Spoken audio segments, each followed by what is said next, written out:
Selamat datang di video hari ini. Pernahkah kamu merasa hidup ini penuh dengan tantangan dan kekacauan yang kadang sulit kita kendalikan? Dalam video kali ini kita akan membahas tentang stoicisme.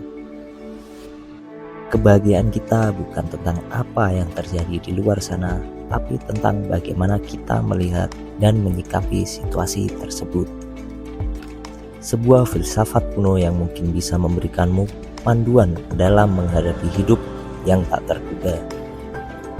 Stoicisme berasal dari zaman Yunani kuno dan Romawi, dan intinya stoicisme mengajarkan bahwa kita tidak bisa mengontrol apa yang terjadi pada kita, tapi kita bisa mengontrol bagaimana kita bereaksi, sebagaimana yang dikatakan oleh filsuf Romawi Marcus Aurelius.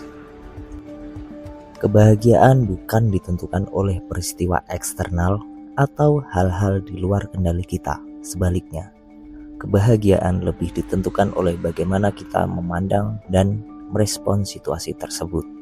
Ini adalah pemikiran yang berakar dari filsafat stoicisme yang mengajarkan bahwa kita tidak bisa mengontrol peristiwa eksternal, tetapi kita bisa mengontrol reaksi dan sikap kita terhadapnya. Menurut Stoik, peristiwa di luar kita seperti cuaca buruk, kesulitan ekonomi, atau opini orang lain bukanlah penyebab langsung dari kebahagiaan atau ketidakbahagiaan kita.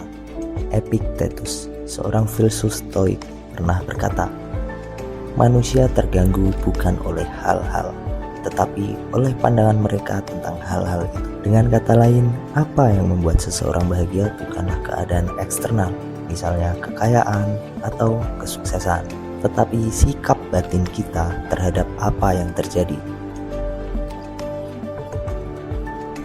Seorang stoik berusaha untuk mencapai ketenangan dengan fokus pada apa yang bisa mereka kendalikan, yaitu pikiran dan tindakan mereka sendiri, dan melepaskan kekhawatiran terhadap hal-hal yang di luar kendali mereka. Jika seseorang kehilangan pekerjaan, dua orang mungkin akan merespon berbeda.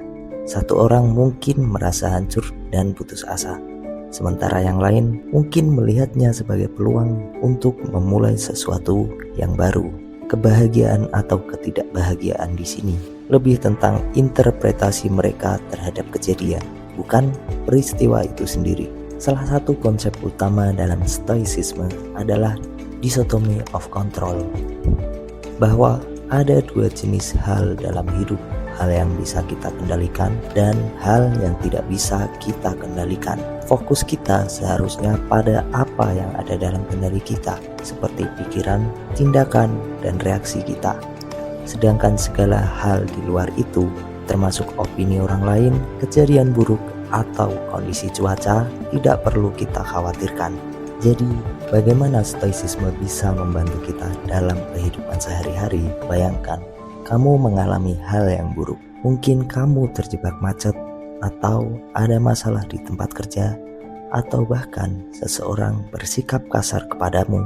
Stoicisme mengingatkan kita untuk tidak terjebak dalam hal-hal yang di luar kendali kita, tapi lebih fokus pada bagaimana kita merespon situasi tersebut. Stoicisme bukan tentang menekan emosi, tapi lebih tentang memahami bahwa kita memiliki kekuatan untuk menentukan sikap kita terhadap kehidupan. Dengan melatih diri untuk fokus pada hal-hal yang bisa kita kendalikan, kita bisa menemukan kedamaian di tengah kekacauan. Melatih diri untuk fokus pada hal-hal yang bisa kita kendalikan adalah inti dari stoicisme, dan pendekatan ini dapat membawa kedamaian di tengah kekacauan. Ada beberapa cara praktis untuk melatih kemampuan ini. Pertama, memahami batasan kendali. Hal pertama yang harus dilakukan adalah membedakan apa yang bisa dan tidak bisa kita kendalikan. Epictetus mengajarkan bahwa hal-hal yang bisa kita kendalikan adalah pikiran, sikap, dan tindakan kita sendiri. Sementara hal-hal seperti opini orang lain, cuaca, atau kejadian tak terduga berada di luar kendali kita. Setiap kali menghadapi situasi yang membuat stres, tanyakan pada diri sendiri, apakah saya bisa mengubah atau memengaruhi hal ini? Jika jawabannya tidak, lepaskan kekhawatiran itu. fokuskan energi pada hal-hal yang bisa diubah, seperti bagaimana kamu merespon situasi tersebut. Kedua, menerapkan teknik mindfulness. Mindfulness atau kesadaran penuh membantu kita lebih fokus pada saat ini. Daripada khawatir tentang masa depan atau meratapi masa lalu, dengan tetap hadir, kita bisa lebih mudah membedakan apa yang benar-benar penting dan dalam kendali kita. Mulailah dengan meditasi sederhana, memperhatikan nafas, dan mengamati pikiran atau emosi tanpa menilai.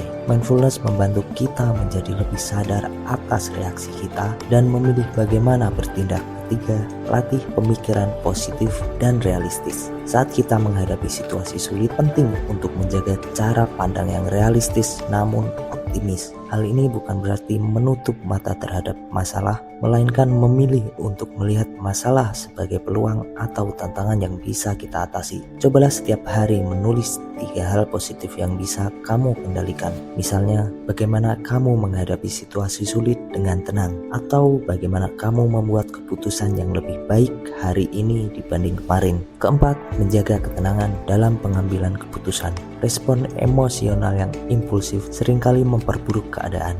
Marcus Aurelius, kaisar Romawi dan seorang stoik, menekankan pentingnya menjaga ketenangan pikiran untuk membuat keputusan yang lebih bijaksana. Saat menghadapi keputusan penting atau situasi emosional, ambil waktu sejenak untuk bernafas dalam-dalam dan pikirkan dampak dari setiap pilihan. Hal ini membantu mengurangi reaksi impulsif dan lebih fokus pada solusi. Kelima, latihan melepaskan kekhawatiran. Belajar melepaskan hal-hal di luar kendali adalah latihan mental yang konstan. Kekhawatiran seringkali datang dari ketakutan akan hasil yang tidak bisa kita kendalikan, seperti kegagalan atau penilaian orang lain. Setiap kali kekhawatiran muncul, tanyakan pada diri sendiri, apakah ini sesuatu yang bisa saya pengaruhi? Jika tidak, latihlah diri untuk melepaskannya dengan menarik nafas panjang dan mengalihkan perhatian ke tindakan yang produktif. Keenam, menerima ketidakpastian. Kehidupan seringkali penuh dengan ketidakpastian dan berusaha mengendalikan semuanya hanya akan menyebabkan stres. Stoicisme mengajarkan bahwa